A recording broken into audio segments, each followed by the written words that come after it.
ini tim Kobra Polres Lumajang melakukan grebek ke kantor pusat Kinet di Jakarta. Dalam aksinya, petugas berhasil masuk ke dalam sebuah gudang penyimpanan barang milik PT QNet Indonesia. Dari hasil penggerbekan, petugas berhasil mengamankan sejumlah barang bukti berupa produk yang digunakan QNet dalam menjalankan bisnis MLM yang dicurigai sebagai money game.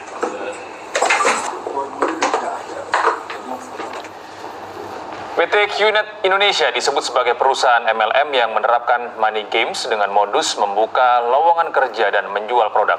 Sepak terjang perusahaan yang berkantor pusat di Hong Kong ini ternyata cukup pesat di Indonesia hingga memakan ratusan korban yang menjadi anggotanya.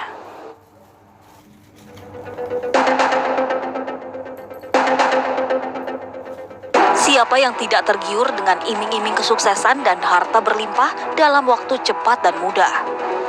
Itulah yang ditawarkan oleh Kinet, perusahaan multi-level marketing atau MLM yang didirikan pada tahun 1998. Kinet mengklaim telah memiliki member dan konsumen di lebih dari 100 negara.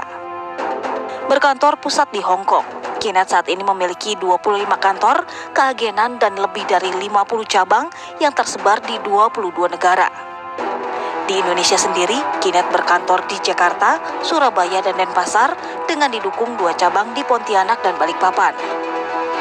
Ketika diluncurkan pertama kali, Kinet yang kala itu disebut Questnet hanya mempromosikan koin perak dan emas melalui sistem MLM.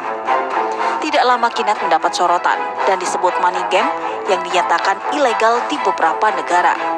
Keberadaan Kinet di Indonesia diwakili oleh badan usaha bernama PT KIN International Indonesia. Sebagaimana perusahaan MLM lainnya, Kinet memberikan peluang kepada setiap membernya untuk menjadi distributor produk-produk yang diedarkan oleh Kinet. Sedangkan untuk menjadi member Kinet, ada sederet persyaratan mulai dari membayar sejumlah uang, memilih dan membeli salah satu produk dengan harga jutaan, serta membayar biaya tahunan. Kamu harus berani berhutang, kamu harus berani menggadaikan barang-barang kamu, harta kamu harus berani menjual gitu untuk mendaftar di bisnis tersebut dan menjalankan bisnis tersebut. Nah, itu salah satu udah langkah yang fatal banget gitu. Kita harus mencairkan aset untuk bisnis yang istilahnya kejelasannya atau persentase istilahnya pengembaliannya kecil banget atau bisa dibilang wah, berat banget ya.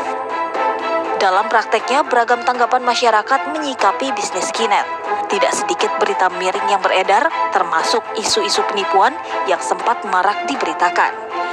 Di berbagai negara, termasuk di beberapa daerah di Indonesia, tidak sedikit yang mencurigai Kinet sebagai bisnis money game karena presentasi-presentasi yang diadakan oleh para member Kinet lebih banyak berbicara tentang rekrutmen dan bukan menjual produk, sehingga terkesan seperti praktek piramida.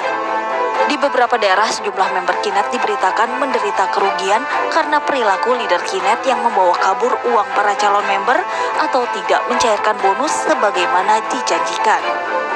Produk yang seharusnya diterima dalam hitungan hari, kadang mundur menjadi berbulan-bulan atau bahkan tidak diterima sama sekali.